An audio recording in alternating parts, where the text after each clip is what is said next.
அது சிந்திக்கிறத நிறுத்தணும் அப்படின்னா நம்ம மொபைல் ஃபோன் பார்க்கணும். மொபைல் ஃபோன் பார்க்குறோன்னு வச்சுக்கோங்க, டிவி பார்க்கும்போது சிந்திக்க மாட்டோம். மொபைல் ஃபோன் பார்க்கும்போது அந்த இயற்கையான சிந்தனைங்கிறது நிறுத்தப்பட்டு விடும். அப்போ என்ன ஆகும்னா அப்புறம் நம்ம சிந்திக்கிற சிந்தனை எதுவாக இருக்குன்னா, நீங்கள் டிவியில் மொபைல் ஃபோனில் எதை பார்க்குறீங்களோ அதை பற்றி தான் சிந்திப்பீங்க. டிவியில் என்ன பார்த்தீங்க, ஒரு திரைப்படத்தை பார்த்தீங்களா, அந்த திரைப்படத்தை பற்றி சிந்திப்பீங்க. அரசியல் நிகழ்வை பார்த்தீங்களா, அப்போ அதை பற்றி தான் சிந்திப்பீங்க. டிவியில் என்ன, அப்போ அது வரைக்கும் நீங்கள் என்ன சிந்திப்பீங்களோ அதுதான். டிவி பார்க்குறதுக்கு முன்னாடி வரைக்கும், மொபைல் ஃபோன் பார்க்குறதுக்கு முன்னாடி வரைக்கும், ஒரு நாளைக்கு நீங்கள் மத்தியானத்துக்கு அப்புறம் தான் நீங்கள் மொபைல் ஃபோன் பார்க்குறீங்கன்னா அது வரைக்கும் இருக்கிற சிந்தனை இயற்கையான சிந்தனை.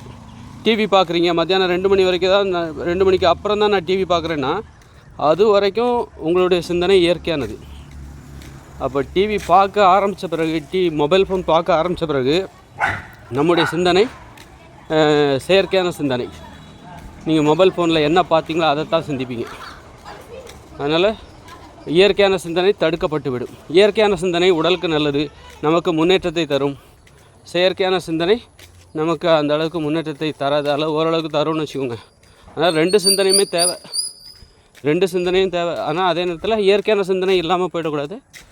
அது என்னென்னா, மொபைல் ஃபோனே காலையிலேயே பார்க்க ஆரம்பிச்சிடக்கூடாது. இயற்கையான சிந்தனை ஏற்படுறதுக்கு வாய்ப்பு இல்லாமல் போயிடும்.